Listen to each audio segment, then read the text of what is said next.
Kepemimpinan Pak Jokowi efektif, Pak. Saya mengakui itu dan saya hormat sama Bapak. Kericuhan terjadi saat ratusan pemuda menggelar demo menolak kedatangan Presiden Joko Widodo. Dari seluruh rakyat Indonesia, dengan ini saya mohon izin untuk memindahkan ibu kota negara kita.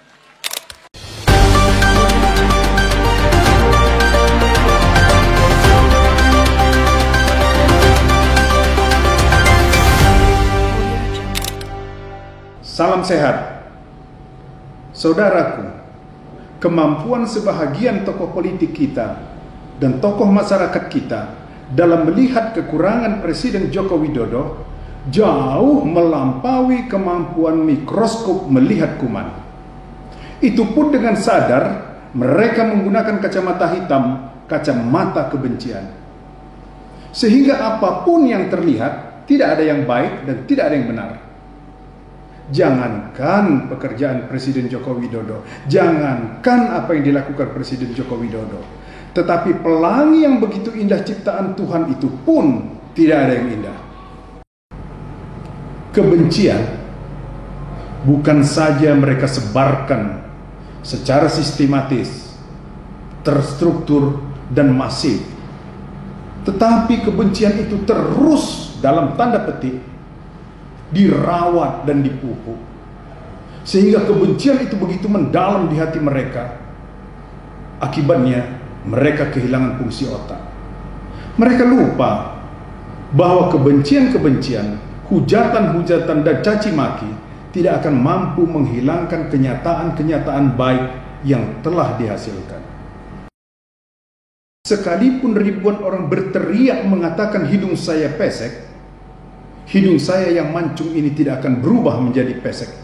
Dan orang tetap melihat kenyataan hidung saya mancung. Jadi sesungguhnya kenyataan adalah kekuatan yang sebenarnya, bukan fitnah, bukan caci maki, dan bukan hujatan. Jadi benarkah Presiden Joko Widodo lemah dan tidak mampu? Baik, saya akan menyampaikan ini. Pertama, dalam sejarah demokrasi Indonesia, Presiden Joko Widodo adalah orang yang paling banyak dan paling sering mendapat kepercayaan dari rakyat, dari masyarakat. Bagaimana tidak? 2 kali maju menjadi calon wali kota Solo, 2 kali menang. Naik kelas menjadi calon gubernur DKI Jakarta, provinsi yang sangat bergengsi. Tampil dan menang. Naik kelas lagi menjadi calon presiden Republik Indonesia, tampil dan menang lagi. Bahkan untuk periode yang kedua, tampil dan menang lagi.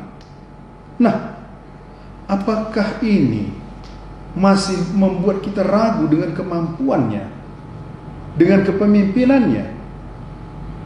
Saya rasa bila ada pemikiran seperti ini, sebaiknya kita bercermin juga terlebih dulu. Bahkan Jokowi saya anggap punya kepribadian yang istimewa. Saya belum pernah dengar di mana, di Indonesia atau mungkin di negara lain, saya belum pernah mendengar kompetitornya menjadi presiden diangkat menjadi menteri pada kabinetnya. Menteri yang sangat bergengsi, yaitu Menteri Pertahanan. Ini sesuatu yang sangat sulit dilakukan bila seseorang tidak berjiwa besar. Sangat sulit dilakukan bagi orang yang tidak berjiwa besar dan tidak mementingkan kepentingan rakyat.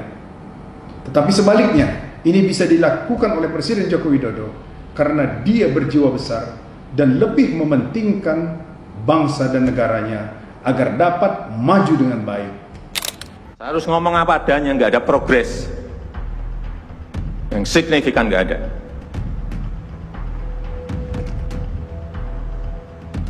Kalau mau minta perpu lagi, saya buatin perpu. Kalau saudara belum cukup, asal untuk rakyat, asal untuk negara, saya pertaruhkan reputasi politik saya. Saya tidak pernah mendengar bahwa seorang pemimpin yang baik, semua orang pemimpin yang akan berhasil apabila berbadan besar, tinggi dan besar, kekar seperti Rembo. Atau seseorang yang berkumis hitam tebal, melintang kumisnya dari Sabang sampai Merauke. Bahkan tidak juga harus bersuara, memiliki suara yang keras dan menggelegar ketika menyampaikan pidato-pidato, janji-janji yang sesungguhnya beraroma kecap. Jadi, dalam menilai seseorang pemimpin, kita jangan terlalu fokus hanya pada fisik seseorang. Tetapi kita melihat pada kenyataan-kenyataan, historinya, latar belakangnya, itulah yang kita jadikan dasar untuk menilai seseorang itu mampu dan baik atau tidaknya bekerja. Jokowi sudah membuktikan itu dalam setiap tahapan, mulai tahapan pemilu yang terendah wali kota sampai yang tertinggi presiden. Semua sudah dijalani dan semua mengalami sampai 2 kali. Bahkan Gubernur DKI Jakarta tidak sampai 2 kali karena langsung dipercaya untuk menjadi presiden. Dan sekali lagi menang. Diulang lagi untuk periode yang kedua, kembali menang. Fakta.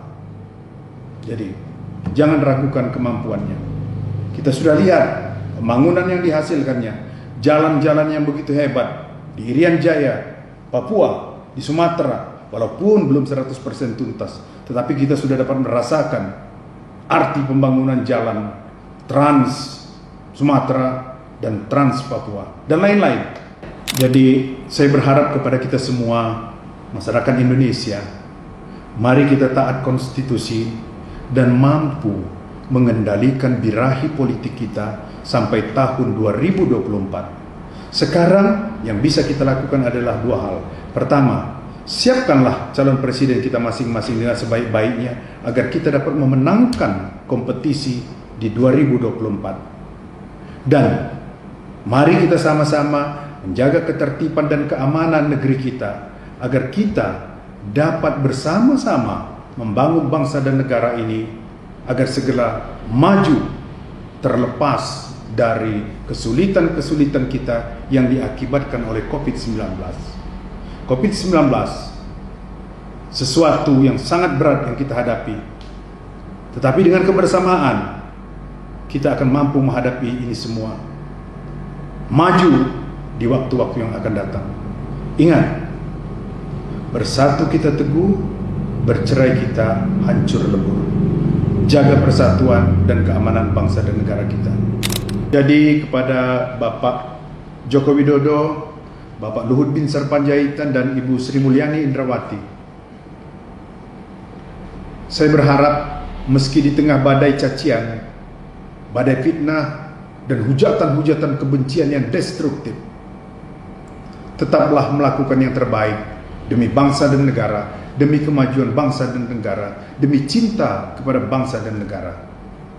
Ya, tidak akan semua hasil yang baik bisa memuaskan semua pihak.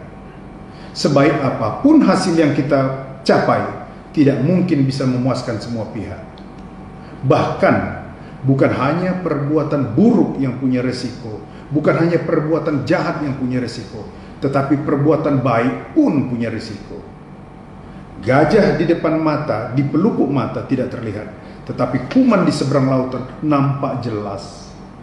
Peribahasa ini semoga dapat menguatkan bapak-bapak dan ibu untuk melangkah, melakukan yang terbaik demi cinta kepada bangsa dan negara. Oke, tetap semangat. Salam kami, Horas Aritonang dari Medan.